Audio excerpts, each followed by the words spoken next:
Hello दोस्तों, स्वागत है आपका हमारे YouTube चैनल बोध से संबोधि में। सबसे पहले हम सभी के भीतर बैठे उस परम तत्व को सादर प्रणाम करते हैं। दोस्तों, अष्टावक्र गीता के ऊपर हमने जो वीडियो श्रृंखला आरंभ की है, यह उस वीडियो श्रृंखला का दूसरा भाग है। इस भाग में हम अष्टावक्र महागीता आज के इस युग में कितनी प्रासंगिक है, इसका उत्तर ढूंढने की कोशिश करेंगे। तो आइए हमारी इस यात्रा को शुरू करते हैं। दोस्तों, चाहे वह अष्टावक्र गीता हो या कोई अन्य आध्यात्मिक ग्रंथ हो, कोई भी ग्रंथ हो, उस ग्रंथ का उद्देश्य, महत्व और सीमाओं को समझना हर उस साधक या पाठक के लिए अत्यंत आवश्यक है जो कि उस ग्रंथ को पढ़ रहा है। कोई भी आध्यात्मिक शास्त्र हो या ग्रंथ केवल ज्ञान बांटने के लिए नहीं होता है, बल्कि हमारे भीतर उस परम सत्य की प्यास जागृत करके उस परम सत्य की ओर इशारा करने के लिए होता है, ताकि हम हमारी मुक्ति की दिशा में अग्रसर हो सके। आध्यात्मिक ग्रंथ वास्तव में जो आत्मज्ञानी महापुरुष होते हैं, जिन्होंने आत्मज्ञान को प्राप्त किया होता है और जो उस परम सत्य को उपलब्ध हो चुके होते हैं, उनके अनुभवों का संग्रह होते हैं। उन्होंने सत्य को शब्दों में पिरोकर समस्त मानवता के कल्याण हेतु उन्हें व्यवस्थित रूप में प्रस्तुत किया होता है। जैसे संत कबीर जी ने कहा था, सत्य को अनुभव किए बिना केवल शब्दों से पकड़ना रेत को मुट्ठी में पकड़ने जैसा है। पर आध्यात्मिक ग्रंथ जो होते हैं, वह आत्मज्ञानी महापुरुषों के अनुभवों का संग्रह होते हैं। इन आध्यात्मिक ग्रंथों में जीवन, कर्म, भक्ति, ध्यान, साधना और मोक्ष के सिद्धांत गहराई से बताए जाते हैं। ये सिद्धांत केवल बौद्धिक चर्चाएं नहीं होती, बल्कि उन महापुरुषों के प्रत्यक्ष अनुभवों पर आधारित होते हैं। जब मनुष्य जीवन की भागदौड़ में उलझा हुआ होता है और उसके भीतर से यह प्रश्न उठता है कि मैं कौन हूं, मेरे जीवन का उद्देश्य क्या है, जन्म क्या है, मृत्यु क्या है, जन्म से पहले क्या था और मृत्यु के बाद क्या होता है, ऐसे जब अस्तित्वगत प्रश्न उसके मन में उठते हैं, तब यह बेचैनी उसे इन ग्रंथों की ओर खींचती है। ये शास्त्र या आध्यात्मिक ग्रंथ उन प्रश्नों के उत्तरों के लिए मार्गदर्शक का कार्य करते हैं। दोस्तों, पुराने समय में गुरु शिष्य परंपरा के माध्यम से जो ज्ञान था, वह मौखिक रूप से पीढ़ी दर पीढ़ी संचारित होता था। परंतु ज्ञान को स्थायी बनाने के लिए और अधिकाधिक लोगों तक पहुंचाने के लिए इसे लिखित रूप दिया गया। इस प्रकार कोई भी ग्रंथ हो, उस ग्रंथ को पढ़ने से पहले हमें यह समझना आवश्यक है कि कोई भी ग्रंथ केवल संकेतक होता है, वह मंजिल नहीं होती। उदाहरण के लिए, कोई अगर मैप है तो मैप क्या करता है, रास्ता दिखाता है, पर यात्रा तो आपको स्वयं करनी होती है। उसी प्रकार ग्रंथ दिशा दिखा सकते हैं, लेकिन परम सत्य का साक्षात्कार आपको अपने अनुभव, साधना और जागरूकता से ही करना होगा। इसलिए आध्यात्मिक ग्रंथों को केवल पढ़ लेना पर्याप्त नहीं होता। जब तक हम उस आध्यात्मिक ग्रंथ के संदेश को अपने जीवन में उतार कर उसको अपनी अनुभूति नहीं बना लेते, तब तक तो उस ग्रंथ का वास्तविक उद्देश्य भी पूरा नहीं होता। हर ग्रंथ के संदर्भ में या हर आध्यात्मिक ग्रंथ के संदर्भ में एक बात होती है कि हर ग्रंथ की व्याख्या अलग अलग गुरु, आचार्य या विद्वानों द्वारा भिन्न भिन्न रूपों में की जाती है। यदि विवेक ना हो तो गलत दृष्टिकोण के कारण ग्रंथ का मूल उद्देश्य विकृत भी हो सकता है। उदाहरण के लिए, गीता में अर्जुन को दिया गया उपदेश युद्ध भूमि के प्रसंग में है, लेकिन उसका सार केवल युद्ध तक सीमित नहीं, वह कर्म, कर्तव्य और आत्मबोध के बारे में है। यदि कोई केवल बाहरी प्रसंग पर अटक जाए तो मूल संदेश छूट सकता है। अनेक लोग शास्त्रों का अध्ययन तो करते हैं, लेकिन उन पर गहराई से मनन नहीं करते और ना ही उसे अपने जीवन में उतारने की कोई कोशिश करते हैं। इसका परिणाम क्या होता है? इसका परिणाम यह होता है कि वे केवल बौद्धिक जिज्ञासा या ज्ञान के संग्रह तक ही सीमित रह जाते हैं। यह वैसा ही है जैसे भोजन के बारे में पढ़ते रहना, लेकिन कभी उसका स्वाद न चखना। केवल शब्दों का ज्ञान आपको तृप्त नहीं कर सकता। जब तक आप वह भोजन स्वयं खा के उस स्वाद को अनुभूत नहीं कर लेते, तब तक चाहे आप उस भोजन की स्वाद की जो अनुभूति है उस पर कितने ही ग्रंथ क्यों ना पढ़ ले, तो भी आपको उस स्वाद की अनुभूति प्रत्यक्ष तौर पे, अपरोक्ष तौर पे नहीं होगी। इसके अतिरिक्त हर व्यक्ति जो किसी भी ग्रंथ को पढ़ता है, उस व्यक्ति की पात्रता भी अलग अलग होती है।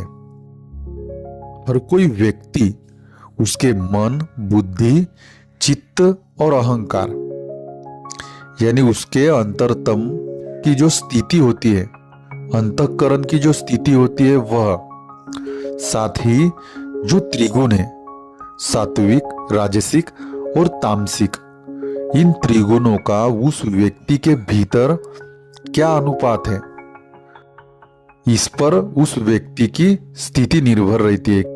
अंतःकरण और यह जो त्रिगुण है, इनका अनुपात इस पर निर्भर रहेगा कि उस व्यक्ति की स्थिति क्या होगी।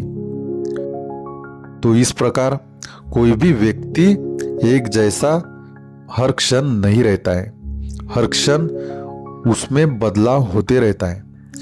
इसलिए हर व्यक्ति की पात्रता भी अलग अलग होती है।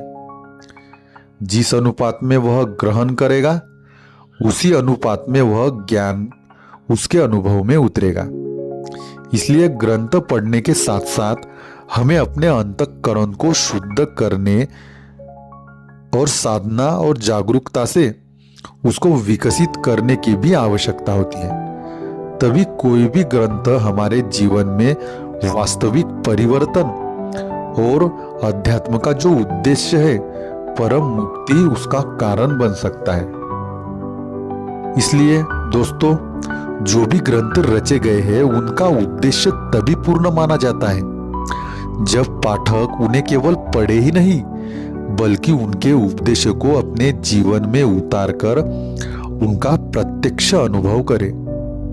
यद्यपि शास्त्र और आध्यात्मिक ग्रंथ अमूल्य मार्गदर्शक हैं, फिर भी उनकी कुछ सीमाएं हैं। उनमें संकलित ज्ञान शब्दों में होता है, भाषा की मर्यादाओं के भीतर बंधा होता है, जबकि हमारा जो वास्तविक स्वरूप है उसको मात्र शब्दों से वर्णन करना, लेकिन हमारा जो वास्तविक स्वरूप है वह शब्दों और वर्णनों से परे है। इस सत्य का बोध केवल व्यक्तिगत साधना, आत्मचिंतन और चेतना के जागरण से ही संभव है। किसी भी आध्यात्मिक अनुभव को पूर्ण रूप से शब्दों में बांधना असंभव होता है। इसलिए किसी भी ग्रंथ को पढ़ने से पहले यह समझना आवश्यक है कि उसके शब्द मात्र दिशा निर्देशक है। मंजिल तक पहुंचना हमारे अपने अनुभव और अंतरतम की जागृति पर निर्भर करता है। जब हम ग्रंथ के संदेश को विवेक पूर्वक समझकर गहन मनन और चिंतन के बाद अपने जीवन में उतारते हैं, तभी उस ग्रंथ का वास्तविक उद्देश्य पूर्ण होता है। इसके अतिरिक्त दोस्तों, समय के साथ संसार बदल गया है, फिर भी इन ग्रंथों में संकलित जो सिद्धांत है वह आज भी उतने ही प्रासंगिक है जितने कि उनके रचना के समय थे। ध्यान, योग, भक्ति और कर्म के जो सिद्धांत इन शास्त्रों में या आध्यात्मिक ग्रंथों में बताए गए हैं वे समय की कसौटी पर खरे उतरे हैं और आज भी साधकों को मार्गदर्शन प्रदान कर रहे हैं। किंतु कुछ ही लोग ऐसे होते हैं जो इनका गहन अध्ययन करके उन्हें अपने जीवन में उतारने का वास्तविक प्रयास करते हैं। इस सब का सार यही है कि चाहे कोई भी शास्त्र हो या आध्यात्मिक ग्रंथ हो, केवल उसका अध्ययन या श्रवण करना पर्याप्त नहीं है। यदि कोई साधक, जिज्ञासु या मोक्ष की प्राप्ति के लिए इच्छुक व्यक्ति वास्तविक आध्यात्मिक प्रगति चाहता है तो उसे व्यक्तिगत साधना, आत्मचिंतन और प्रत्यक्ष अनुभव के माध्यम से ही उस निहित ज्ञान को अपने जीवन में उतारना होगा। इस प्रकार न केवल अष्टावक्र गीता बल्कि समस्त आध्यात्मिक ग्रंथ मानव जीवन के लिए अत्यंत मूल्यवान मार्गदर्शक है। वे केवल बौद्धिक समझ के लिए नहीं बल्कि हमारे वास्तविक स्वरूप के प्रत्यक्ष अनुभव, आंतरिक शांति और मोक्ष की प्राप्ति के लिए भी लाभप्रद है और उसी के लिए वे रचे गए थे।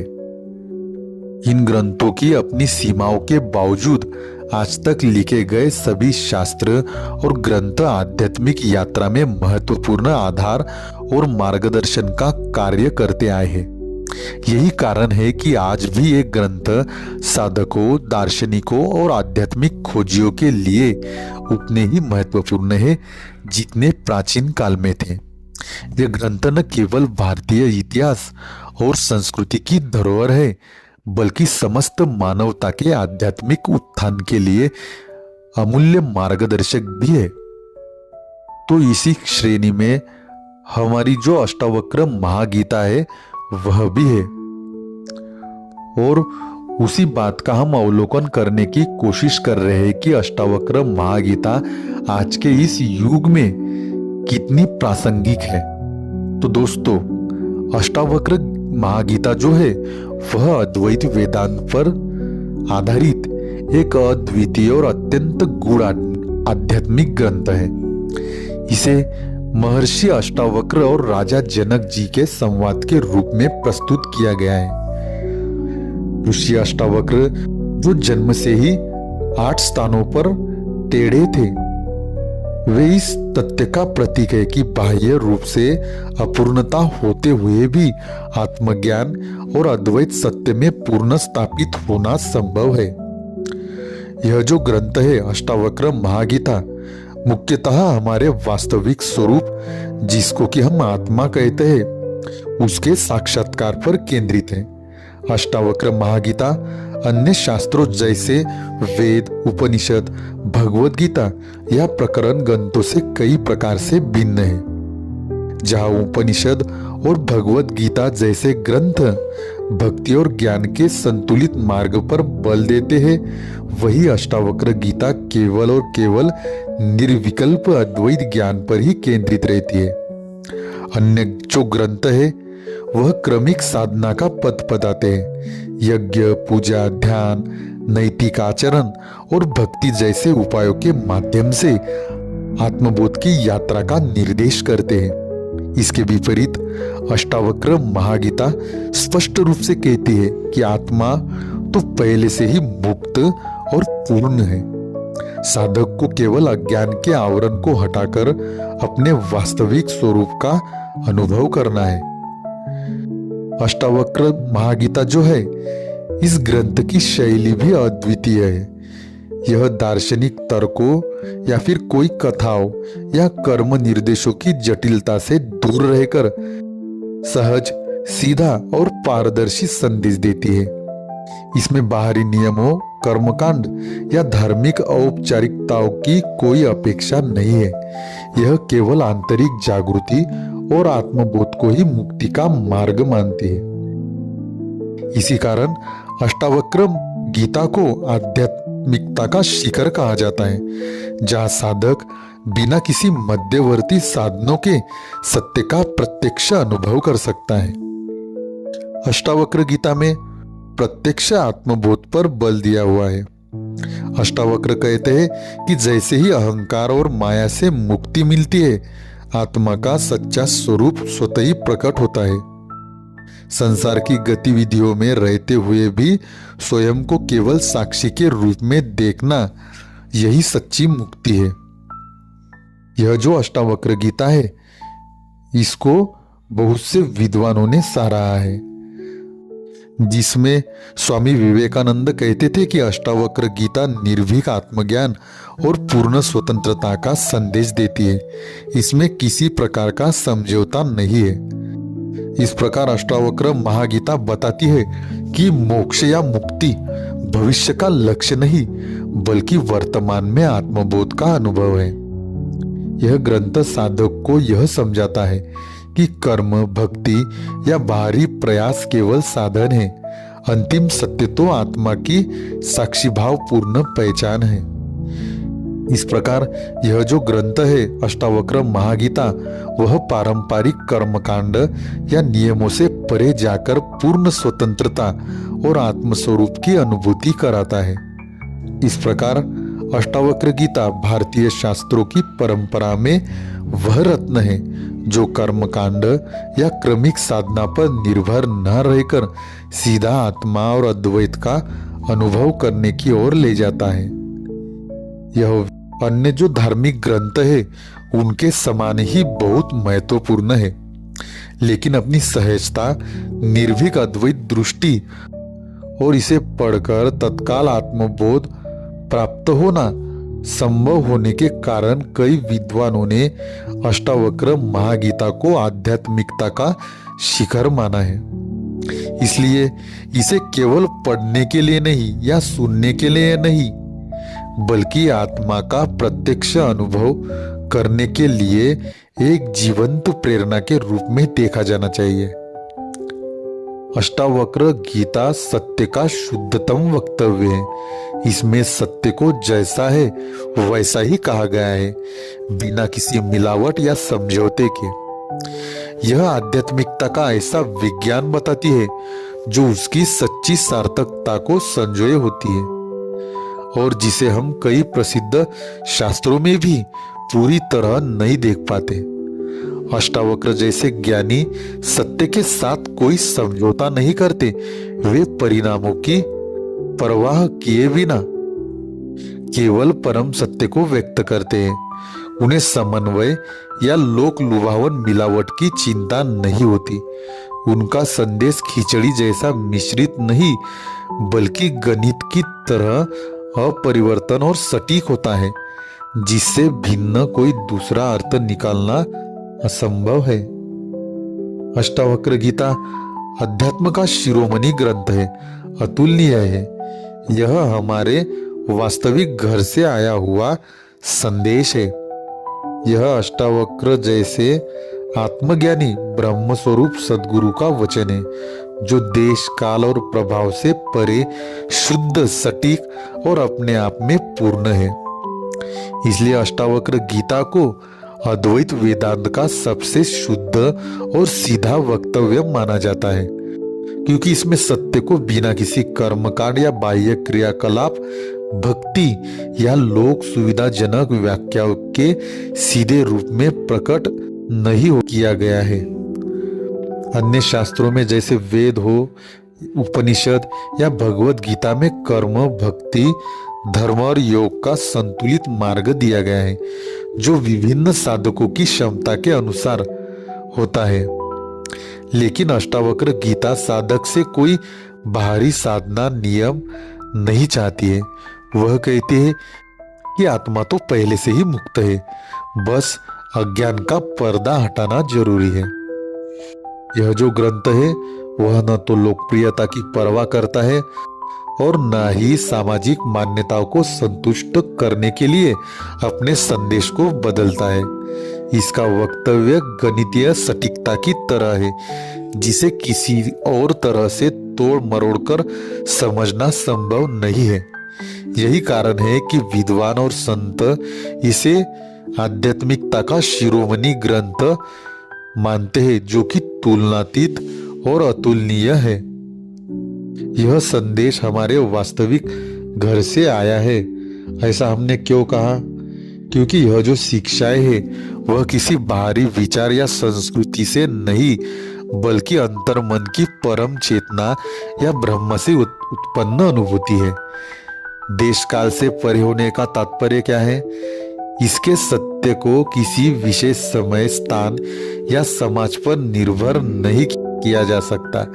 अष्टावक्र महागीता को अध्यात्म का सबसे शुद्ध और संपूर्ण वक्तव्य माना जाता है, जो साधक को बिना किसी बाहरी जटिलता के सीधे आत्मबोध तक ले जाता है।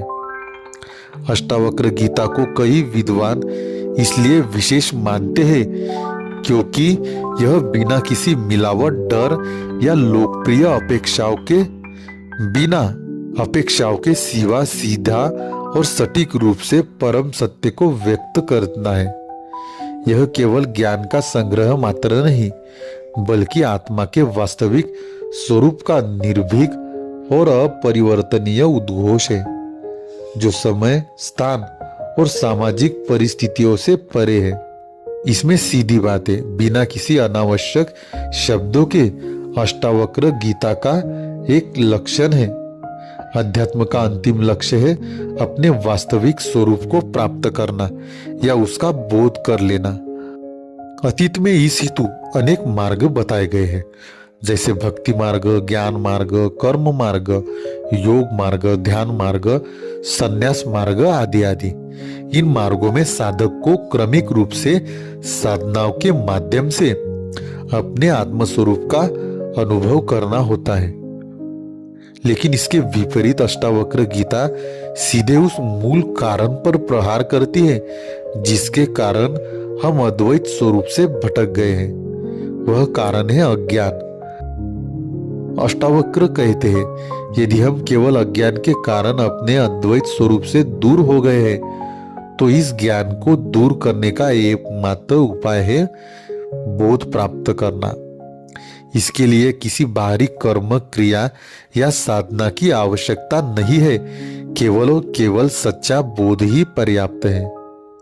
जब यह अनुभव गहरा होता है कि हमारी जो दूरी है हमारे वास्तविक स्वरूप से, वह दूरी केवल अज्ञान के कारण है, और जब यह स्पष्ट हो जाता है कि यह अज्ञान हमारे और हमारे वास्तविक स्वरूप के बीच पर्दे का कार्य कर रहा है, तब उसी क्षण जिसे हम दूर समझते थे वह मोक्ष या आत्मज्ञान तुरंत उपलब्ध हो जाता है।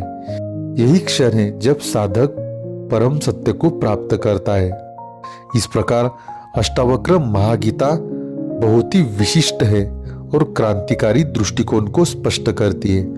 परंपरागत भारतीय आध्यात्मिकता में साधकों के लिए कई क्रमिक मार्ग बताए गए हैं, जैसे भक्ति, कर्म, योग, ध्यान, संन्यास।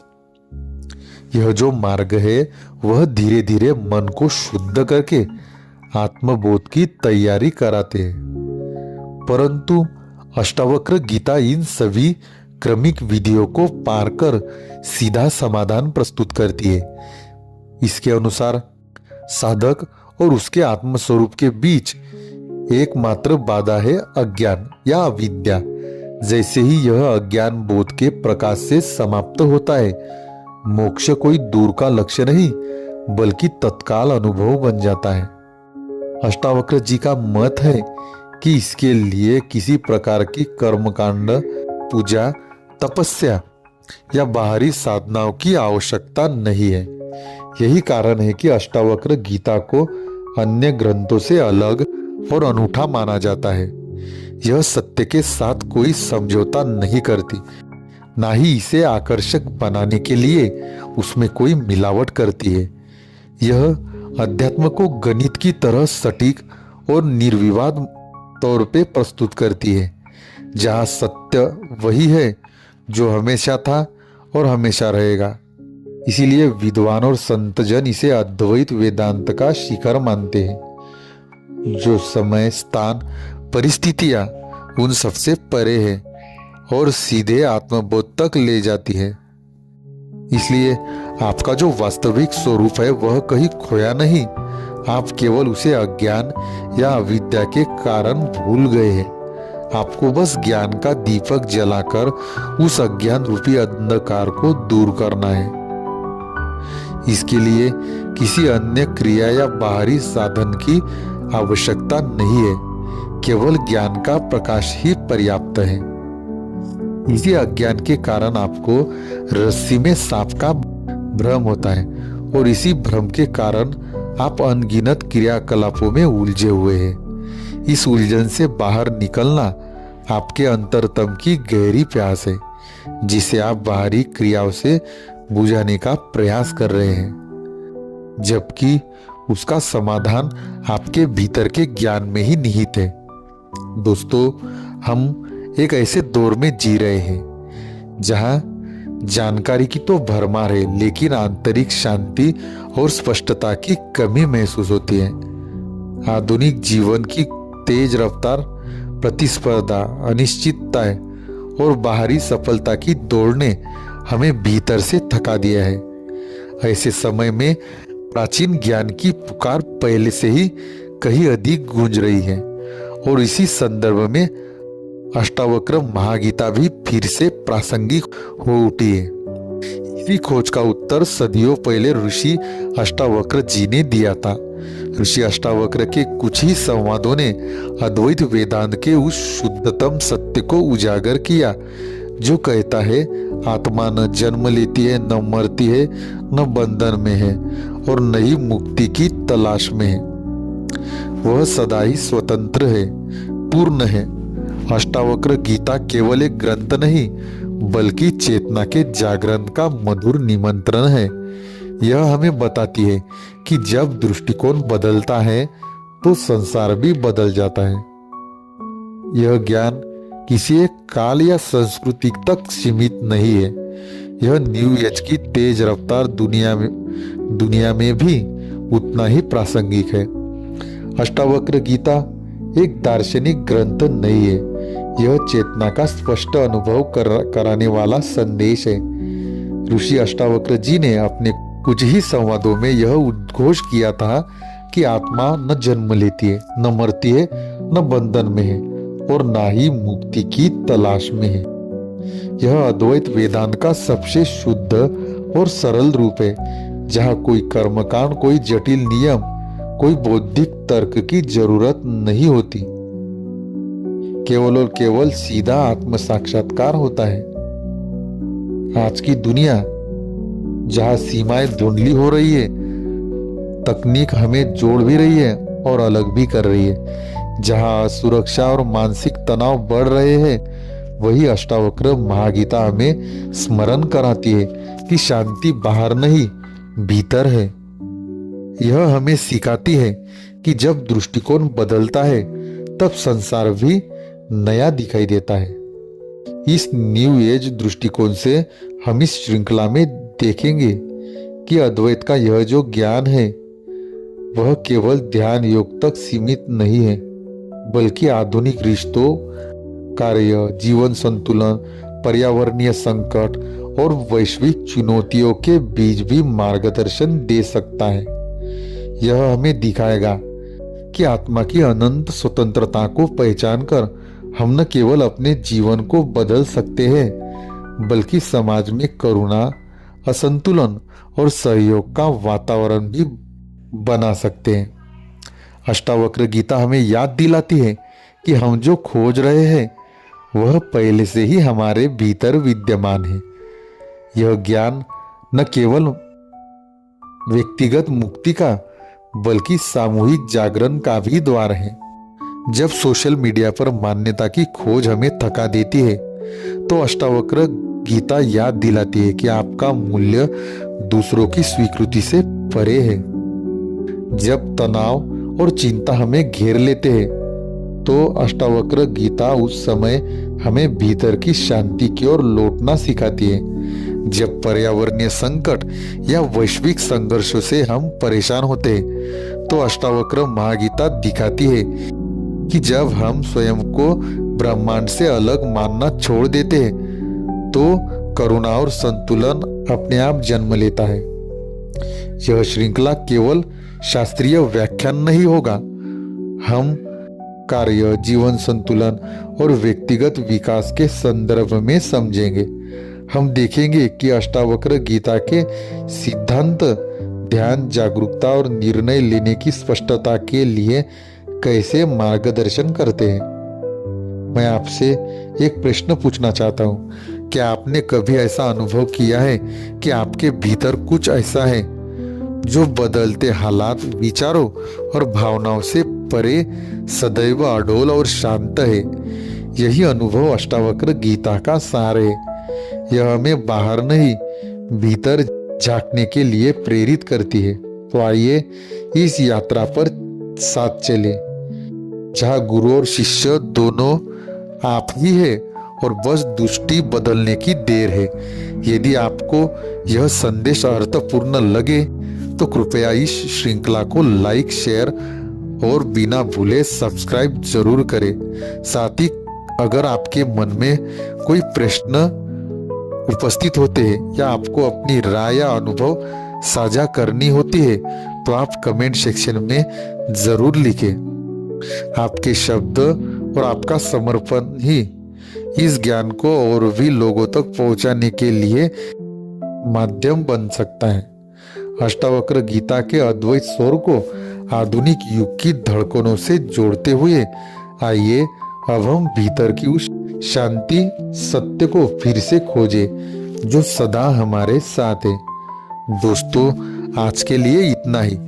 तो अभी जो ज्ञान आपने श्रवण किया है उस पर मनन करके उसको अपने जीवन में उतारकर अपनी अनुभूति में परिवर्तित करने की कोशिश आप करते रहे। तब तक के लिए धन्यवाद। ओम शांति शांति शांति। धन्यवाद।